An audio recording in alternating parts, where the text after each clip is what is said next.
1, 2. Yep. Okay. Here we are. And we're back. Welcome back to the Pointman Podcast. Part 2. So we shoot these usually in 2 parts because that makes our lives a little easier. We're all about the convenience. Well, plus we run out of video. Our video only works for 30 minutes. And you only want to listen to us for 30 minutes a week anyway. Oh, truth. I struggle listening whenever I am editing this stuff and I'm listening to myself. I'm like, oh my gosh, you are horrible to listen to, but you actually sound good. It's when I listen to myself, I'm like, oh my gosh, why do you talk so much? It's like, holy cow. Well, we used to own the gym. We had a podcast. Yeah. And I can tell you, I've never listened to an episode.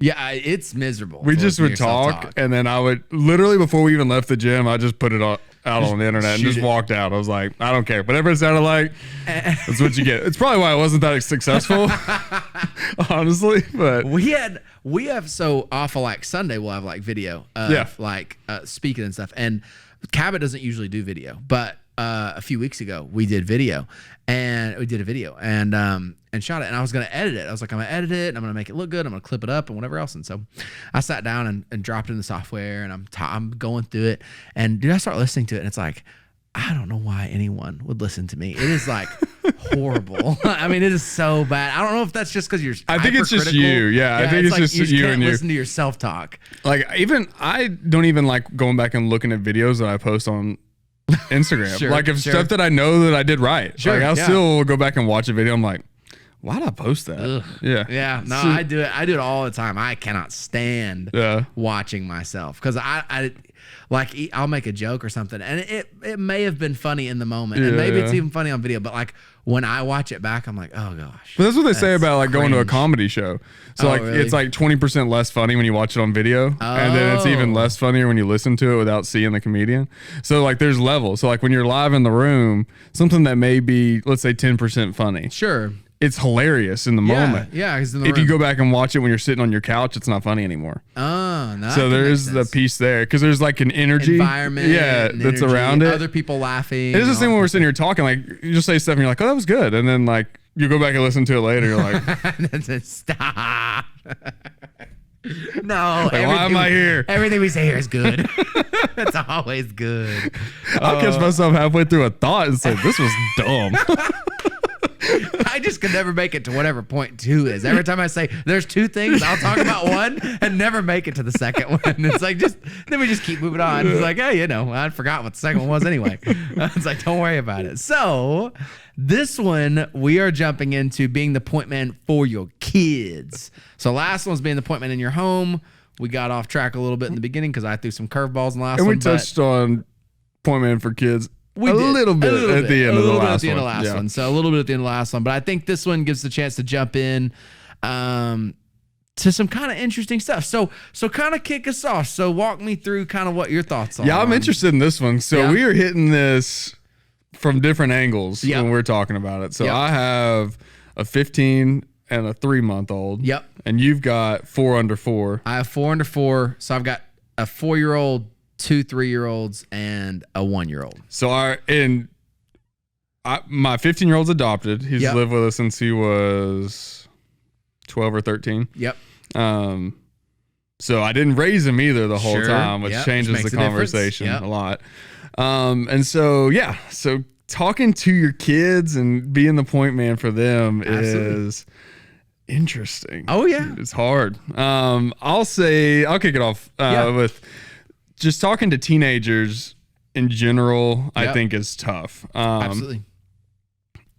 For me, I feel like it's very hard to not be the hypocrite in the conversation a lot of times. Okay. And I don't know if a lot of guys feel this way, if it's just me. I am close enough in age with my son that it makes our conversations interesting. Sure. Because like slang isn't that different for him as it was for me. Sure. He likes to try to make me seem really old, which is really funny to me. Like he'll say stuff like, I'm gonna put you in a home. He said that one day and I was like, dude, you're young enough. Your brother's gonna put both of us in together. Like you'll be down the hall. Yeah, you're not putting me in. Like we're going in together. There's a good chance here. But it's hard to like, let's just go with, like music's an easy one. Okay. We like similar artists in music. Sure. it's very hard for me to turn off Kendrick Lamar. Yep. Or tell him to turn it off for what he's saying whenever I was listening to it on my way to pick him up. Sure. That's a hard thing to do. And being the leader in our household, I'll say this, at times I fail. I'm like, I give in. He can just listen to it. Sure. I don't care anymore. But, I think it's important in those situations, more so than anything else. We need to talk to teenagers about, but we also need to live that out in front of them more aggressively, I think, than a young kid. A young kid doesn't understand the difference between you're their dad, you're their mom. Sure. You're doing what they think you're supposed to do. Sure. As long as you're doing what you're supposed to do as a normal human. But for a teenager, they can start to tell that difference. They can start to see the hypocrisy in what you're saying whenever you're not living that out. Absolutely. And I definitely am not perfect in that, because I definitely admittedly still say stuff to my kid at times. I'm like, ooh. That wasn't good. And you can't, like, the apology's not going to be good enough. Like, right. You've done the damage. You have to figure out how to repair that later. Sure. But living out that for older kids, I think, is very important. Absolutely. And, just to use my simple example, music, I just turn on the Christian radio station in the car now. It's just what it is. I don't play anything else in my car, because then I'm not clearly changing it for him whenever he gets in. Like, oh no, no more Kendrick. One, how, like, because you hear about this all the time. So, and there's even studies and statistics to support this. So, people typically leave church around 17, 18 years old. So they typically, once they get a little bit of freedom, start getting out of high school, blah blah, typically they go off and have kind of the freedom years, or whatever you want to call it. They've kind of got this time that they branch off and go away and do their own thing. And then all of a sudden, years later, they start to return to church. What people that run these statistics and studies and whatever have started to connect is that typically it's about the time they start having kids. So typically about the time people start having children, they start returning to church, which I think is it's awesome, because what it's confirming is that our society as a whole, maybe not completely, but as our society as a whole, understands that a solid foundation is good for kids, that a solid foundation, a Christian foundation, is good for kids. And while you may have lived a certain way and done certain things, you don't necessarily want your kids living maybe even the same way that you did, or doing the same things that you did. Well, I can't imagine my kid doing some of the things I did. Right. Well, you don't want them makes me cringe to think about it. No, please don't. Yeah. No, I agree. Well, and I think that's where, I think what's interesting, and I think what our society as a whole would agree, that most people, like I say, they're coming back to church at about the time they start having children. And as their children are starting to grow up and mature and get into age where they're talking and asking questions, also they're like, I need to be back in church. It's like, I think too, though, if you look at that time period where people are gone, what do we call that? 18 to 28? Sure, where most people are stepping out of church, So that's also the 10 years of your life where you're probably the most cool you could possibly be. Oh, yeah, sure. And that sounds really stupid on the surface level, but it makes sense, though. Like, stuff that is cool is designed for people that are in that age range. The clothing, the music, the life, all these things that we deem as the cool thing to do. And I think we've talked about it in passing before, just in conversations. But, that's a point that I think the church misses too. And it's hard to keep people engaged from that 18 to 28 unless that's you. Absolutely. Unless you are in it and that's your career, that's your focused. Yeah. I think it's real easy to lose people from 18 to around that time period, because we're not doing things to pull them back in. Either. I know for me, that was an issue whenever I left high school and went to college. I wasn't interested in what was going on. Granted, I didn't have the family dynamic to really pull me back to it, but it was, I could go do these other things that I deemed were awesome or cool, and that's what I wanted to be doing. And, I can see that in my kid too. I can see that at 15, not to the same degree, because he is more involved in church than I was at his age, but still, you can see it's hard for him to separate the things his friends are into at school versus the church. And I have an extra level of issue here, because my kids black too. Sure. And so now we're talking about cultural differences that he's going to be engaged in that I can't understand and won't understand. Sure. And so, there's lots of factors at play, but at the end of the day, I think one, I still think living it out and being focused on your kid and making sure that they understand where you stand and where they should stand on those things and being the leader for them in that moment. But two is trying as a church and as a group, as a point man, as whatever, I think it's important that we find ways to engage those people in that age range where we do lose them because it's hard to compete with cool. Absolutely. If they've already gone down that path. Absolutely. Well, and I think that when it comes to kind of being a point man for your kids, Scripture talks about how, kids are our parents are like archers and their kids are like arrows. And kind of when you talk about it that way, I think it's interesting because I think a lot of parents live most of their parenting life feeling like a failure, if we're just honest. I mean, I would say so. I felt it a bunch in my life, and I've only had kids. My kids are only 4. And I felt it several times. I've been like, oh man, I don't feel like I've been a very good dad. I remember there was one time in particular where my son Dawson, he got in trouble. I got frustrated, and he had done something. I can't remember what he'd done now. It wasn't even a big deal, but he'd done something. I got onto him, and I got onto him hard, and I came down on him,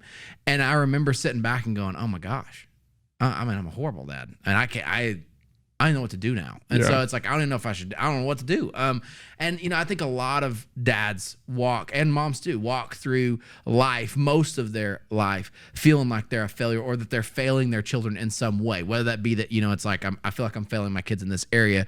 And some of that can be self-awareness where it's like, I'm recognizing that there's areas I'm not very strong in or whatever. And I don't think that's necessarily bad. At the same time, though, a lot of times this can be unhealthy. And the reason that I bring the scripture up talking about how kids are arrows is because when you think about shooting an arrow out of a bow, whether you're a hunter or not, you understand how a bow works. Yeah. And so you pull the bow back, and so you're giving your kids this boost, like an arrow that's getting pushed through the bow. It's a boost. You're setting them up with a boost, whatever that may look like. And then you're aiming them at the target. You're pointing them in the direction of the target. And then eventually you've got to let that arrow go. Yeah. You have to loose it. And I think should. Some people like to hang on to it. Right. And I think a lot of people say like, oh, well, it's an age range where it's like, well, when they're 16, I'll let them loose. When they're 18, I'll let them loose. I think you have to loose them I don't think that's a one-time thing. Over time. You have to do that over again and again and again. And there's times where you have to loose your kids to responsibility. There's times where you have to let them make decisions on their own. There's times where you have to do that throughout their life. And sometimes you have to pull back. Oh, absolutely. Too. Absolutely. Yeah, just because you released, you may have to reload that dude. No, you're right. You're right. Well, and I think being willing to understand that sometimes your kid's going to miss a target, and then sometimes that needs your correction. Yeah. But a lot of times what that needs is for you to go out there and pick that arrow back up and reload it in the bow and shoot it again at the target. Like, I'm going to pick you back up and point you back where you're supposed to go, and then you shoot you again. And that's what I'm going to do is just keep pushing towards this same target. And you're not always going to have the perfect, the perfect form as a parent or whatever. There's going to be every once in a while where you're not going to get a good launch, and that's just part of it. And it's not going to shoot well. It's not going to hit where you want it to hit or whatever. And there's things that are out of your control as a parent. And I think you have to acknowledge that in order for a bowmaster, an archer or whatever, to hit the target. You've got to let that arrow go. And if you let that arrow go out of the bow, you have to understand there's variables that you can't control. There's pieces of it there are variables you can control, but there's a lot of other ones that you got no control over that. You can't control how that's going to affect, your kid's life and how this is going to happen and when this, whatever development's going to happen. And so I think there is a bit of comfort for parents right now, because I think about people who are listening to this podcast. I'm like, man, if you're a dad right now and you're like, dude, I really feel like that I'm not doing a very good job, or I haven't done a very good job, or whatever. Scripture is fairly clear that doing a good job as a parent is not about being seen as that perfect parent. It's not about being seen as this parent with no mistakes. It's more so about being a focused parent with your children, that you're very much so adamant about the direction that they're going. That doesn't mean you'll have perfect execution of that every time, but simply that you're aiming towards this greater goal for kind of your kid's life. I think it's good. And I think I was talking about this with a community group, a few weeks back, and we were talking about people who are like the ease to bring people back into the church that are separated. Sure. And I likened it to, so if I hadn't been exposed as much as I was when I was a young kid to the church, who knows if I had a moment where I stepped away, would I have ever come back?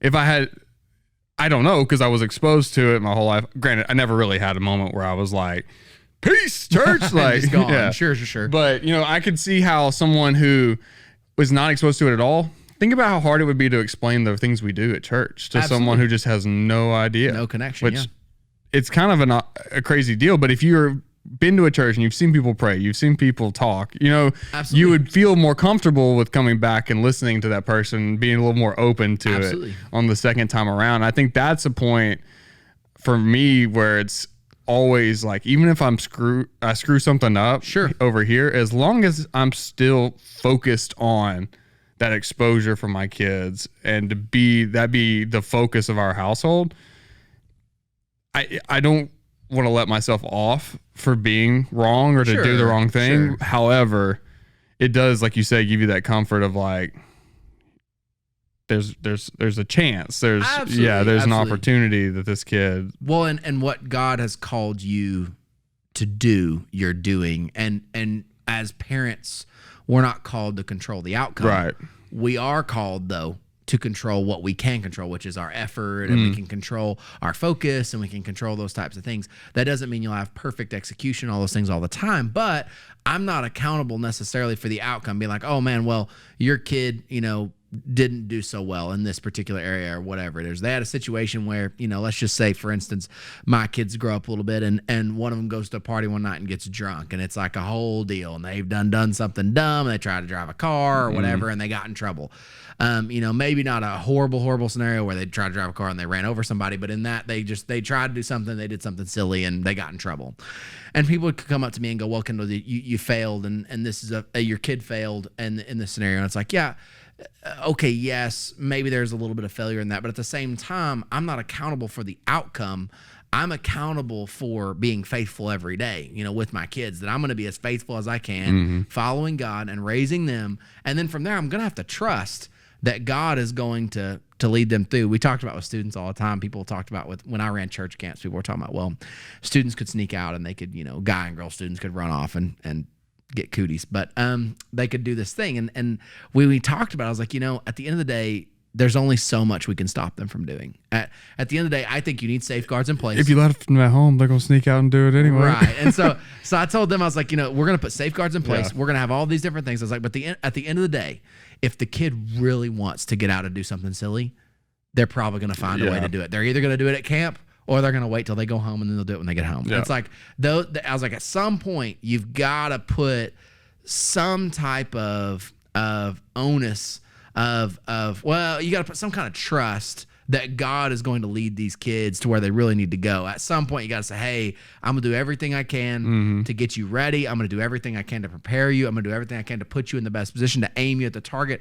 But at some point, I got to let go of that string, and you're going to fly out of the bow. And at that point, it's completely out of my control as far as what happens next. And you just have to hope and pray that you did all that you could to kind of send it that direction, in the right direction. But I do think it's interesting. So let's go practical for just a second. So what are some things that maybe you could do, or you do, or you've seen other parents do, or heard other parents do, that maybe would help us, raise kids who ultimately become big time, or not big time, but ultimately become Christian men and women? Yeah. In our house, it's non-negotiables. Church is non-negotiable. Yeah. I think Hassan has missed Wednesday like once because they had a basketball game that got rescheduled to Wednesday. Yeah. But like, he's not going to not be here on Sunday. Absolutely. He's 99.9% of the time he's not going to be here on Wednesday. That's a non-negotiable for us. Sunday especially. But even Wednesdays are, this is what we're going to do. Yeah. And he has, missed practice and missed other things because it doesn't rank as high. Sure. I think the one he missed was like they were in the state tournament. Yeah. So it was like, it's like, okay. It's like, we'll allow one. Right, one. This is it. Yeah. But I think it's good though. I would say that if you do nothing else for your kids, make that the priority. And it's not like, I know for me, I love my dad, but for him, like he was just, let's just go kind of dad. Like we were never engaged in church really. Sure. Granted, I grew up when I was young going to a Methodist church. So being engaged is kind of hard. It's not really a little different. There's not really a place to do that. There's people who have jobs everywhere. It's kind of like Catholic church in a way. So we would go to like Sunday school and then go home. Yeah. I'm like, I don't get anything out of that. Like we watched a movie for an hour and you went and talked to your friends and then we went home. Like essentially that's what we did every Sunday. Yeah. And so for me, with looking at my kids, like that's not what we're going to do. Right. Like we're going to be more engaged. We're going to be more involved, more focused, and we're not going to allow, these other things we want to do get in the way of what's important when it comes to our faith. Absolutely. So I would say if nothing else, that's the one thing I would say. Yeah. Yeah. And it's getting kind of bad when you look around and see the number of people who are just like, who will rank everything above church. Like, I do remember being a kid, we played sports and we would miss a lot for baseball. Sure. Because we played all the time. And I don't think we really taught to feel bad about it because, like I said, we just weren't involved. So it was just like, oh, all right, we just didn't go this Sunday. Sure. But now it seems like it's not even just like, all right, my kids got a baseball game. It's like, oh, I wanted to watch this TV show that came on. Like it's anything. Right. People will find an excuse for why they're not there. And I think that's dangerous. I think that's sad, especially for when you got that 8-year-old who isn't old enough to know fully, but is getting old enough to understand that they're not in church on Sunday. Yeah. That becomes a weird precedent you're setting for that kid. Oh, 100%. 100%. I had so I think we're talking about kind of prioritizing church in your family. And I had a couple reach out to me. They've moved to another state. And I had a couple reach out to me and they were talking about their church that they had found in another state. And they'd come to our church for a long time. And then he's in the military. So he got orders to another state. And so they were in another state. They're trying to find a church. And they've tried every church in their city pretty much. And they finally found one that was sort of what they wanted or whatever. And they were like, man, what do we do? What do we do? We don't really like it, blah, blah. And the first question I asked them, they have 2 kids. It was like, first question I asked them was, do your kids enjoy it? And they were like, well, yeah, our kids like it. We just don't like it as adults. I was like, well, now that you have children, you have to understand they've got to come first. Yeah. So if they enjoy it and they're willing to go, and I think there is some merit to making sure that the teaching is biblical and things like that. I think absolutely. Yes. That's another conversation. But let's just say all that clears. Let's say all that clears. You have a church that's teaching biblically, that's doing those things, doing the right stuff, whatever, that you trust. And then now, deeper than that, the next thing is that I think your kids have to become the priority. You have to go, hey, if the kids enjoy it as much as we may not, we're going to go anyway, and we're going to tough it out for the kids. It's the right thing to do. And again, that's not the optimum scenario, but I do think that's the way our brain should play it. Yeah. It's like, hey, definitely the optimum scenario is that you find a church that everybody enjoys it, the whole family loves it, blah, blah, blah. At the same time, I'd be willing to stick it out if my kids really enjoyed a place. I'd be like, hey, I'd really be willing. And I wouldn't be willing to stick it out if my kids didn't enjoy it. So it's like, hey, if I go and I really love it, but my kids hate it, then man, it's not going to take very long for me to be like, man, we're not coming back. Sorry. I mean, from a non-church standpoint, looking at that, if your kids don't want to go, they're going to make it miserable for you. You have to get up and go, too. Absolutely. Buyer's remorse afterwards. You're going to be like, gosh, we went in there and the kids hated it and it was bad for 2 days after that. What about you and your youngins? What's kind of the strategies you take? So I will say this with our kids is that, we make a priority of church, obviously, which I teach and stuff, so we're there a lot anyway. One of the things that I know for me growing up that my parents did that I really wanted to emulate is that my parents, because they were so involved in the church, both my parents, my dad's a pastor and whatever too, they were so involved in the church, they were up there all the time. My parents didn't separate our life into 2 pieces. Right. So they didn't separate regular life and church life. Like it was one life and it was all together, and church was the purpose for why we had life in general. It's like, hey, it's why we're here.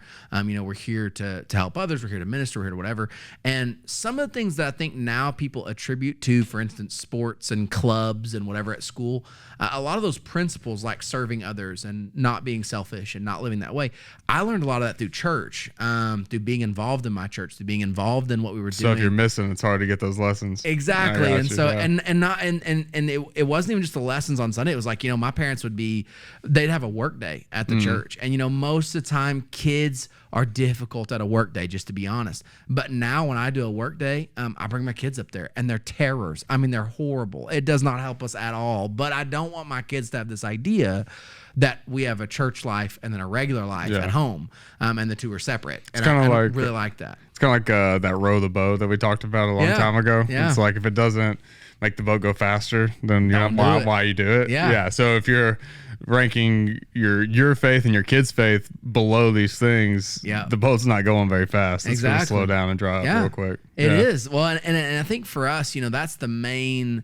principle that I really desire to have in my life and in my kids' life and whatever, is that, we don't separate our church life from our personal life. That like we have this personal life where we do our thing, then there's the church over here, and we kind of do this on the weekends or do this sometimes, and then we go back to being normal humans on the rest of the week. It's like they're the same life. You're the same person. You're one thing. And so I see this with a lot of people who are in ministry and stuff like that and different things. I see this all the time where they try to separate the two for fear that they are going to have kids who hate church because they're so involved in it. There's been very few times in my life that I've seen people grow up and actually hate church because they were involved in it. Usually people who grow up and hate church, like pastors' kids who grow up and hate church, it's not because they were involved in it. It's because usually something was going on that was wonky in some way. And so typically it's not like, well, they were involved. They just there was too much involvement in the church. They were so involved that they hate it now. That's not usually the story. They may say that's the story, but when you really start prying, it's like, well, actually what happened is that, the church didn't have anything going on for a student or whatever. They didn't have a student ministry, and your kid was a student, and you forced them to be there anyway, and your kid hated it because there was nothing going on for their age, and they grow up and they're like, dude, I hated it because I'm just sitting there. Yeah, that doesn't make sense to me. So just sitting here thinking about that, when you said that, it kind of struck me weird. Yeah. If you grow up and this is your lifestyle, and that's 100% what you're doing. Yep. When you're older and you're making decisions, you're still going to make decisions as that being your lifestyle. Absolutely. More than likely. Absolutely. I'm sure there's outliers to this guiding principle, but you're going to think things through that. Now, if we're separating these things where church is something we do 2 days a week, and then we live this other life, the other 5, now we're looking at life through 2 different lenses. We're looking at life through the 2-day-a-week lens and the 5. Well, it's Friday. Yeah. We don't go to church on Friday. Yeah. So now I can do whatever I want on Friday. Exactly. Saturday, we don't go to church on Saturday. Yeah. Oh, Sunday, never mind. We're not going to the today. We're not drinking today. Yeah, exactly. Yeah, we're gonna sit here and listen and feel bad about it. And that's the parts that it just does not lead. It does not lead to success. I don't feel like if you really desire for your children to love what you're doing, whatever, then involve them in it. Not necessarily they have to be involved in every, piece of it, but at the same time, like, involve them in it. Don't make it feel like it's something separate from your life. It's like, well, we have our life over here and then we do church also. It's like, no, it's not like that. It is one life. It's all together. And your kids need to be involved. Bring them up there. Dawson came up with me the other day. We had to deliver some clipboards from Sherwood to Cabot because we got some new chairs. We had to put some clipboards in there. Dawson's 4 or 3 years old.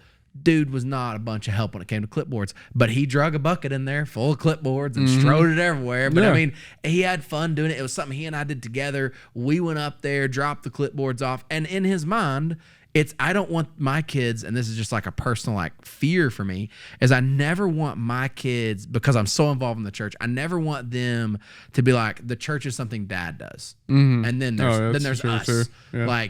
I don't ever want that to be the way it's talked about. I want, when I'm going to church, you're going to church too. Get in the car. We're all going. It's like, because I don't want it to be like, well, dad leaves us at home and he goes and does church and then he comes back to real life later. That's the part that I think that's a subconscious fear of mine. So I may exaggerate that to an extent. I know. I think that's a valid fear. Even if it's not church, it's whatever you're doing. You want your kids to be a part of it if that's something you aspire for their life. Exactly. Yeah, that's interesting. Challenging a little bit. I think it's one of those things where I think a lot of times we place a lot of value on kind of quick tips and easy this and let's try to get a hack or whatever. as to where I think one of the best things you can do as a parent at any stage, whether your kid's 0 all the way up to, whatever, is just involve them in the church in some way. Don't, especially if you're really involved or you're getting really involved or you're building up to that. I think one of the worst things that you can do is separate that life or make it sound even or use language that separates that life, where it's like there's a church thing and then us. Yeah, I feel like that's something that as a generation we're just now starting to see a shift in, really. I agree.